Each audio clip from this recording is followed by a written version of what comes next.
Okay, hello. My name is Ian, and I just read a book called Wooden on Leadership. And in this book, it's written by John Wooden. You may have heard of him. He was a coach at UCLA, and he won, I believe it was 10 national championships as the basketball coach there. And right here, what you see is his leadership pyramid, which is how he says that success came along for him, the top of the pyramid. So I'm going to read it to you. The first thing that's on this is industriousness. There is no substitute for work, is what it says. I found that very interesting because, without work you can't get anything done. It's not like we're living in the future with the Jetsons and there's robots going all around and fixing stuff for us. You have to do it yourself if you want it done right. Friendship requires a joint effort. If you're not friends with the people under you in that you're leading, they're less likely to follow you and do what you want them to. Loyalty to yourself and to all those depending on you. So you have to be loyal to your organization no matter what happens. So for me, I'm in a program called Young Marines. I try to be as loyal as I can, even though I have to drive quite a ways to get to Young Marines. Cooperation. Be interested in finding the best way, not having your own way. So lots of people, they like to do things their own way, like me sometimes. I'm going to admit that. But it's not always the best way. There's people who are older than me, have more experience than me, who have a better way of doing something, and I don't really like doing it their way, but I do have to accept that it is the best way and that's the way I should do it. Enthusiasm. You must truly enjoy what you are doing. If you don't enjoy something, you're not going to give your best effort, and if you don't give your best effort, you can't have success. Self-control. Practice self-discipline and keep your emotions under control. One of the things John Wooden says in this book is that emotionalism is the death of an organization, basically. It brings you down. If you rule by your emotions, your organization's going to be on a roller coaster instead of climbing up to the climax and staying up there like UCLA did. Alertness. Be observant and eager to learn and improve. If you're alert, always ready to learn, you can learn from your mistakes and you can learn from the mistakes of your opponent. Or other units in my case, who may not be my opponent, but I just learn from their mistakes to make my unit better. Initiative. Don't be afraid of failure, but learn from it. Which basically goes with what I just said with alertness. If you don't take chances, there's no way that you're going to win.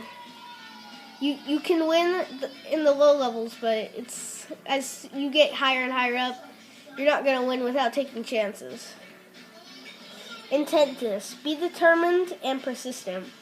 If you fail once and then you give up, you're never going to win. It's not going to be possible. Condition. Mental, moral, physical. Moderation must be practiced. So John Wooden, he would make sure that they tried their best in practice, but they didn't absolutely overdo themselves so that when they had a game, they wouldn't be able to participate because they were too sore. Skill, a knowledge of and the ability to execute the fundamentals. One of the things John Wooden really liked to do was just practice free throws.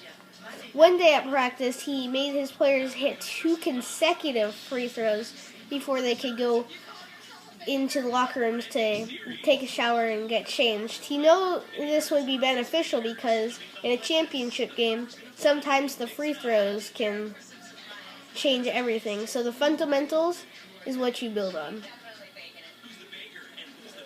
Team spirit, an eagerness to sacrifice personal interest for the welfare of all.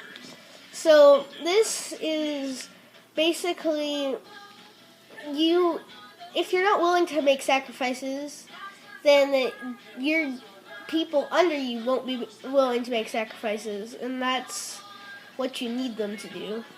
And if they don't do that, what's going to happen? Nothing.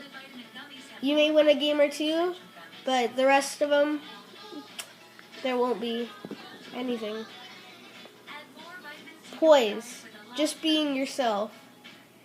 You don't try to be somebody you're not, but try to change yourself.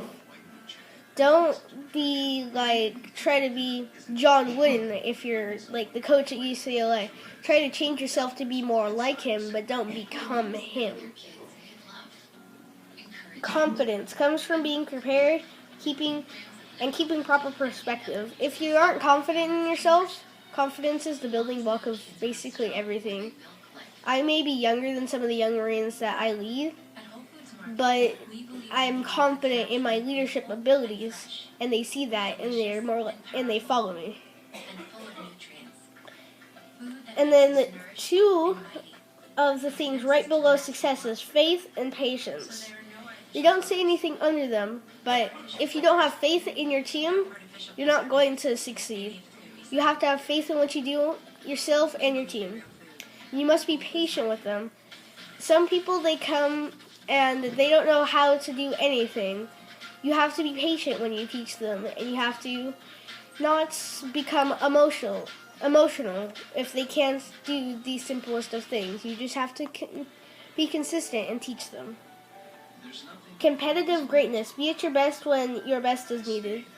For me, I want the best always. My best is needed always, because if I'm not at my best, my young Marines aren't going to perform at their best, and then there won't be success, which is where I'm at on the pyramid.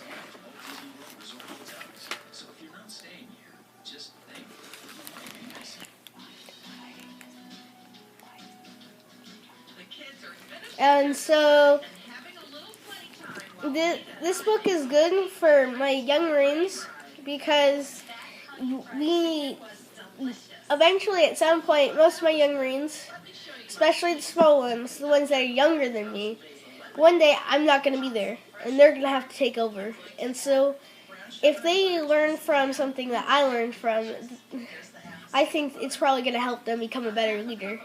Become more like me, but they're not going to become me.